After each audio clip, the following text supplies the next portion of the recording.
What separates legends, applause, from the average? What separates the 1% from the rest of this world? There will come a time in your life where you will ask yourself this question. Haven't you lived here long enough? You've been in doubt and fear and uncertainty and confusion and comparison long enough. Haven't you been depressed long enough? Haven't you been broke long enough? Haven't you been broken and fractured and defeated and demoralized long enough? You still think you have time. But I came here to sound an alarm in your heart to let you know that tomorrow is not promised. I'm convinced that there's somebody listening to me who refuses to stay where they are, who will make the decision to separate yourself from the average. I want you to consider this my personal invitation to you into the 1%. This is not about a socioeconomic background. This is not about how much money you make or the car that you drive. This chiefly is about the person you become. Metaphorically speaking, go find a mirror, wipe the blood out of your eyes, and tell yourself. I can see now. I got royalty in my DNA. I will not bow to ordinary. I got people to see, places to go, tables to sit at. I got work to do. This is what separates the 1%. Can you do what nobody in your bloodline has ever done before? Are you resilient enough to overcome failures and setbacks? Do you believe that you can communicate in such a way that is so powerful that you can build a team from nothing, brick by brick, and to lead a generation into the future? It takes a different person to walk into that room and sit at that table. You can see now what's possible past all of the pain and doubt and fear after they said that you'll never make a comeback. Do you believe that your dream, that the vision, that the idea that you see in your head, do you believe you could hold it in your hand, family? I'm convinced that many of you are where you are because you don't see the value in where you're supposed to be. See the problem. Mission? Why are you here? It's the 1% that understand that without relentless drive and hunger, you will never eat. I just need you to believe that at the end of all of this that you are the 1%. You wouldn't have made it this far in this video if you weren't. What truly separates the extraordinary individuals who changed the world and shaped the course of history from the average masses? It's a combination of talent, grit, resilience, and an indomitable spirit that propels them to achieve the unthinkable. It's the 1% when they are faced with crushing and failures and demoralizing setbacks that would make most quit. It's the 1% that view the problems and the challenges and the setbacks as opportunities to overcome every single day. And the 1% of people, the 1% are fueled by a growth mindset. They consistently seek to learn. They consistently seek to improve themselves. They have a hunger to be stronger. Those who refuse to be average are always moving. There is a drive in them. There is a desire and a passion. There's a calling to be innovative, to blaze trails, to pursue, to be phenomenal, to be unforgettable. There is a drive. There is a hunger. It's what they eat. It's what they breathe. The process is who they are becoming on the way to the target. These are the people that can push through pain. And they can see a luminous future. They can see what's possible. They can feel their stored up potential if they don't quit. If they don't throw in the towel, if they believe in themselves and put faith in God that He will see them through. Let me tell you what separates the legends from the average. They're very clear on their why. Here's why I'm relentless. It is why I'm hungry. 'Cause if I don't do this, nobody else will. They're purposeful and passionate. They're self-aware. They're confident. They're continuously learning. They are curious and persistent and patient and disciplined. When you've had enough, find a mirror and tell yourself, enough is enough. I refuse to.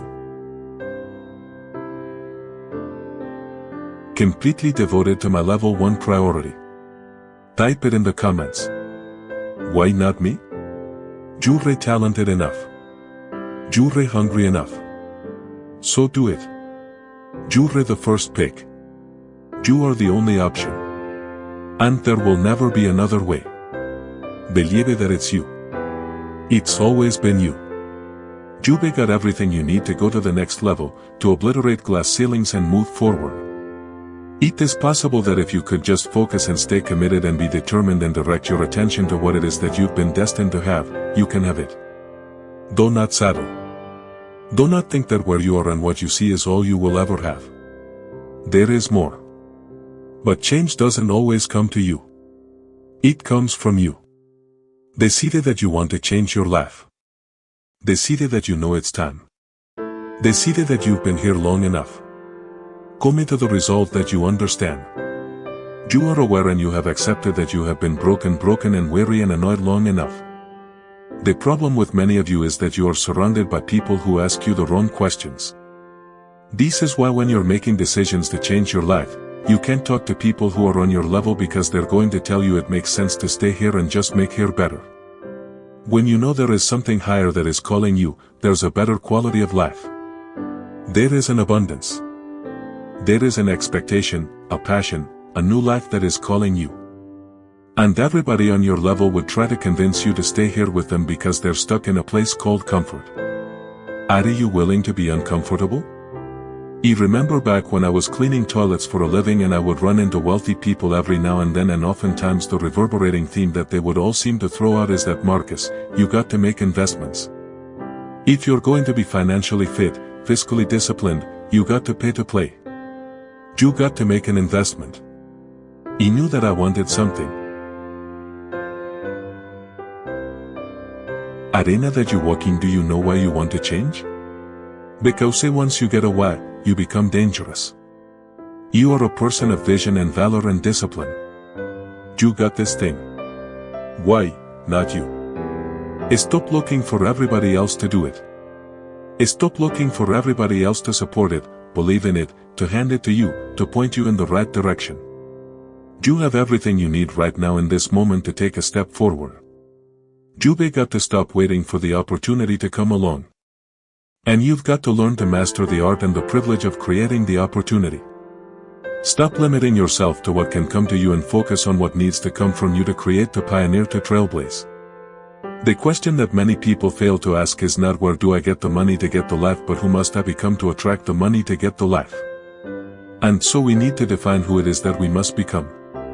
Who do you need to become to start the business, to move into the new location, to start traveling, to make new friends, to take up new hobbies and new investments and endeavors to impact?